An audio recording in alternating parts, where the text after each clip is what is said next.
cinta Allah itu bertumbuh kepada kita. Rasulullah Muhammad SAW tidak butuh yang namanya salawat dari kita. Allah tidak butuh dengan syahadat kita, dengan sholat kita, dengan semua amal ibadah kita. Jika seandainya kita semua dan apa yang ada di alam semesta ini taat, patuh, untuk beribadah seluruhnya, tidak ada maksiat apapun, maka tidak akan pernah menambah kekuatan dan kekuasaan Allah. Jika seandainya seluruh manusia di muka bumi ini dan seluruh makhluk semuanya kafir, bermaksiat, maka tidak akan pernah mengurangi kekuatan dan keistimewaan. Jadi kalau di antara kita tidak bangun subuh, tidak sholat subuh, maka sebenarnya Allah tidak mau kita bertemu dengan Allah. Allah tidak mau kita ini diundang oleh Allah. Manusia ketika diundang sama Pak Lurah, Pak Camat aja senang. Dia akan berdandan bagus, apalagi kalau misalnya diundang sama Prabowo misalnya. Kira-kira dandannya ibu-ibu berapa lama kalau mau diundang sama Prabowo? Senang nggak kira-kira? Akan ngomong sama tetangga, ini Prabowo menghidupkan orang nggak? Memberikan rezeki kepada orang nggak? Allah yang mengundang kita. Jadi Allah tidak butuh dengan kita, kita yang butuh dengan Allah. Maka dari itu sholawat adalah kunci di mana kita ini merayu Allah supaya kita dapat bahagia, dapat kehidupan yang mulia. Maka dari itu, alhamdulillah atas izin Allah Subhanahu wa taala, dalam beberapa tahun ini Allah berikan isyarat anugerah kepada hamba Allah yang fakir ini untuk menyebarkan sholawat. Dan sholawat ini begitu ajaib.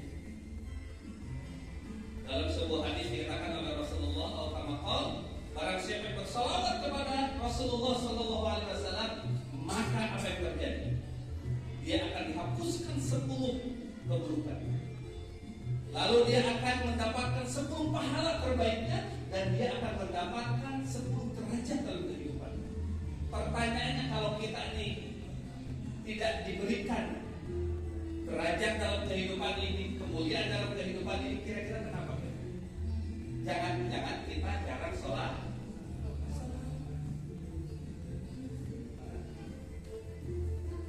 Sholawat. Kira-kira bisa kita mengamalkan sholawat? Bisa ya? Bisa sholawat. Tidak 30 juz sholawat itu sangat ringan. Allahumma sholli ala sayyidina Muhammad wa ala ali sayyidina Muhammad. Sangat ringan. Atau Allahumma sholli ala Muhammad wa ala ali Muhammad. Bisa juga pakai sayyidi. Tidak masalah saya keliling 32 itu. Dua-duanya boleh. Gak usah diperdebatkan. Yang bermasalah itu orang yang tidak mau sholawat. Mau pakai sayyidi atau tidak sayyidi, itu adalah kebebasan buat kita. Itu yang kedua, sholawat berbeda. Misalnya kita ke tempat makan, kita ke tempat manapun dan seterusnya, Bapak Ibu sekalian, tidak apa-apa. Walaupun riuh dan seterusnya dalam hati kita, dalam kolbu kita, kita mengucapkan Allahumma sholli ala sayyidina Allahumma sholli ala sayyidina Muhammad wa ala ali sayyidina. Kenapa kita bersalawat? Karena kita perlu dengan ridho Allah. Kita perlu dengan cinta Allah. Ketika Allah itu sangat cinta kepada baginda Nabi, lalu disebut nama baginda Nabi, maka kecintaan itu akan turun kepada kita. Itulah pentingnya kenapa kita bersalawat. Ini yang kedua ya. Kita bisa amalkan kira-kira yang kedua. Yang ketiga, kalau kita ingin sehat, pikiran kita, hati kita, finansial kita, maka kata para ulama istighfar. Coba di antara kita ada nggak yang maksum, yang tidak pernah berbuat dosa? Tidak ada. Kita semua semuanya adalah pendosa. Cuma Allah tidak buka saja. Bayangkan kalau misalnya Allah bedah dada kita, apa yang ada dalam hati kita sekarang nih, yang tadi malam, apalagi mungkin 5 tahun, 10 tahun yang lalu Allah bedah buka di depan orang. Kira-kira apa yang terjadi? Penuh dengan dosa. Penuh dengan dosa. Allah sangat suka kepada orang-orang yang merasa punya dosa. Dan Allah itu sangat murka kepada orang-orang yang merasa bersih, walaupun dia ahli zikir, walaupun dia ahli ilmu.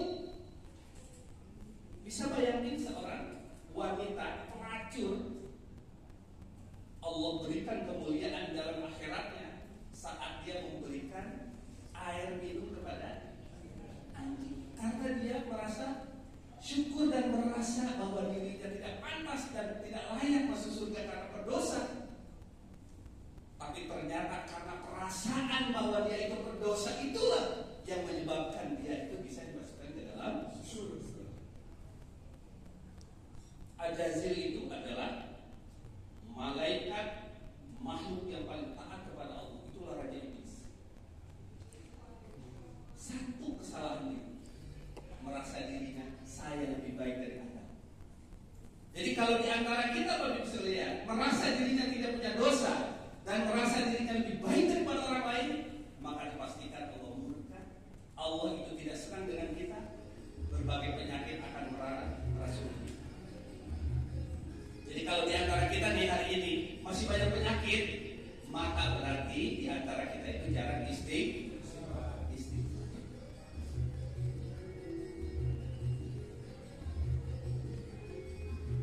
Ini yang ketiga. Istighfar yang paling mudah adalah mengucapkan astagfirullah. Mudah ya, astagfirullah. Yang agak panjang adalah Allahumma anta rabbi la ilaha illa anta khalaqtani wa ana 'abduka wa ana 'ala ahdika wa wa'dika mastata'tu bi dzambi faghfir li fa innahu la yaghfiru dzunuba illa anta. Itu kepanjangan. Kalau hafal bagus. Tapi kalau tidak hafal, cukup mengucapkan kalimat astagfirullah. Ya Allah, aku memohon ampun kepadamu. Kira-kira bisa kita lakukan ini? Supaya kalau suatu hari lagi saya ketemu dengan Ustaz Iwan dan kita semuanya, kita ketemu dalam keadaan yang sudah berbeda. Yang mana kehidupan kita lebih baik. Yang belum punya rumah, punya rumah. Yang belum punya kendaraan, punya kendaraan. Yang belum punya anak, punya anak. Yang belum punya jodoh, punya jodoh. Yang belum punya penghasilan yang layak, mendapatkan penghasilan yang layak.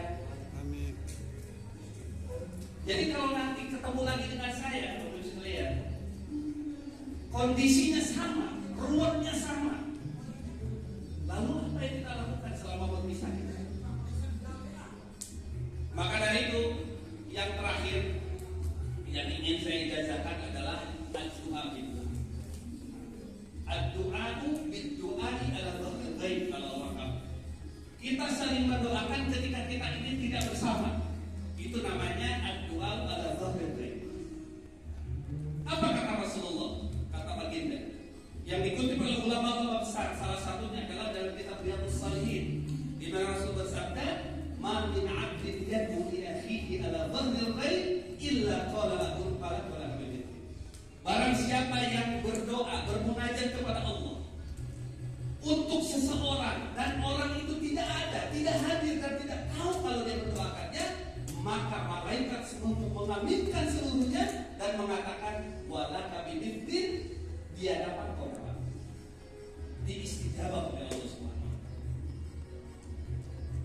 Kira-kira kalau saya ajak saling mendoakan mau? Mau. Saling mendoakan mau? Mau. Pastikan kita saling mendoakan dan doa terbaik adalah untuk orang lain, bukan untuk diri. Karena kita banyak dosa, banyak salah, banyak kurang, maka balirnya banyak. Ibaratnya kalau peralon itu air tidak lancar jalannya.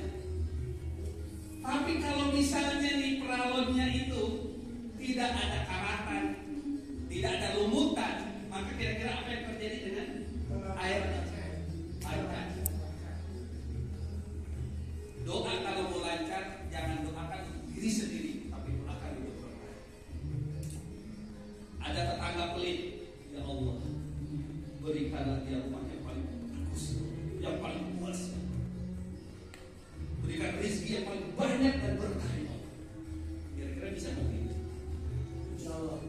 Bisa nggak?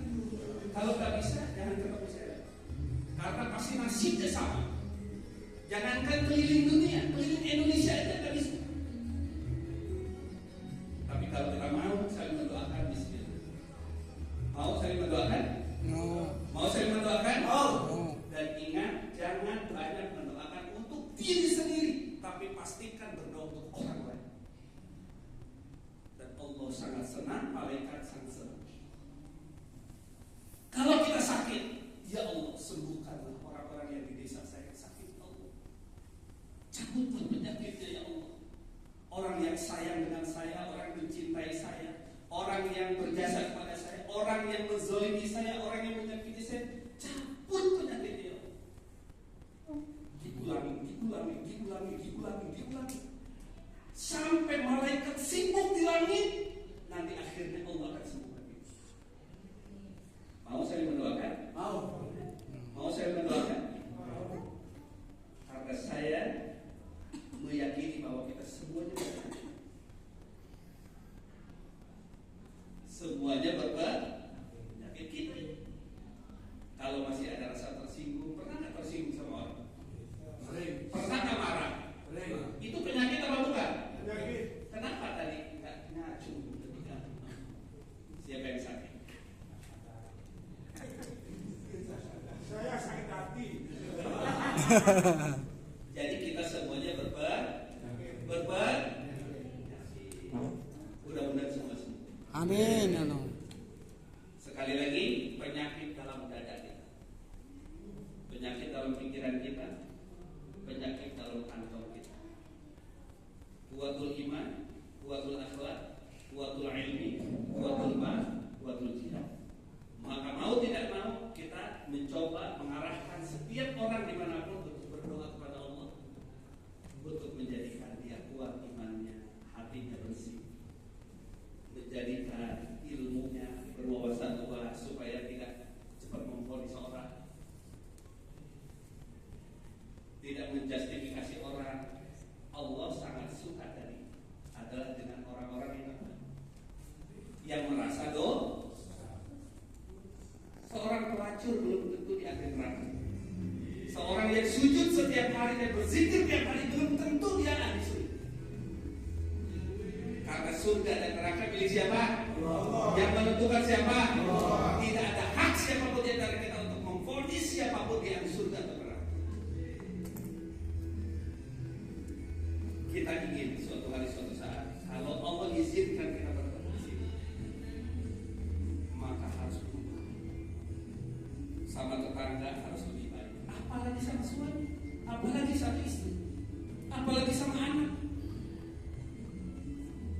apalagi sama bapak, sama emak, sama ibu. Harus ada yang berubah. Keluar dari ruangan ini tidak ada perubahan itu semuanya, berarti yang menemani kita bukan qarinul malaikat, walakin qarinul iblis, jin. Kalau kita keluar dari ruangan ini, kita masih pemarah, masih cepat tersinggung, tidak doain orang, egois, hanya mementingkan diri, doa sendiri, jarang bersolawat, jarang istighfar, berarti yang menemani kita bukan malaikat, tetapi jin qarin kita, yang mengarahkan kita mudah, kita layak mendapatkan rahmat Allah Subhanahu. Maka hari ini Allah pertemukan kita di dalam ruangan ini. Saya atas nama pribadi, atas nama istri, hari ini ingin mengijazahkan bersama-sama. Ijazah itu artinya apa? Saling berbagi, saling membolehkan. Ijazah pertama tadi apa? Syahadat. Niat syahadat dengan niat yang benar. Yang kedua tadi apa? Salawat bukan niat jadi orang kaya, tetapi salawat untuk meraih Allah, untuk dapat ridho dan cinta Allah, sehingga apapun yang kita inginkan Allah kasih. Jadi salawat bukan untuk kaya. Kalau tidak kaya-kaya yang disalahin salawatnya. Ada nggak yang suka nyalain salawat? Sedekah bukan untuk kaya. Ketika tidak kaya-kaya, ketika bersedekah, yang disalahin apa? sedekah. Berat. Tidak boleh kita begitu. Karena yang mampu memberikan kekayaan itu adalah Allah. Udah, rayu aja Allah. Suami galak, rayu. Istri galak, rayu. Debt collector galak, rayu siapa? Rayunya tadi dengan sholawat, rayu dengan istighfar, rayu dengan doa dengan doa. Begitu saudara. Ya, saya kira saya tidak panjang-panjang, ya, tapi boleh dicatat.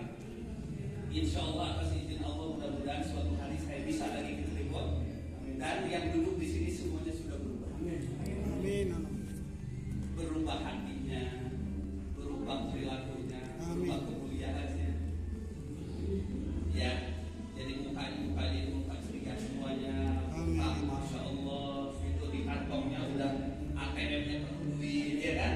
Keluar berbagi kepada orang.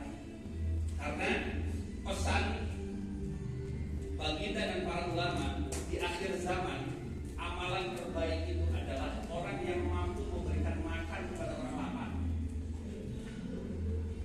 Dia ahli ibadah, dia ahli sholat, dia haji berkali-kali, punya tetangga lapar dan dia biarkan, justru itulah yang akan menarik dia menuju neraka Allah SWT. Di akhir zaman, amalan yang terbaik adalah memberi apa tadi? Makan kepada orang yang kelaparan.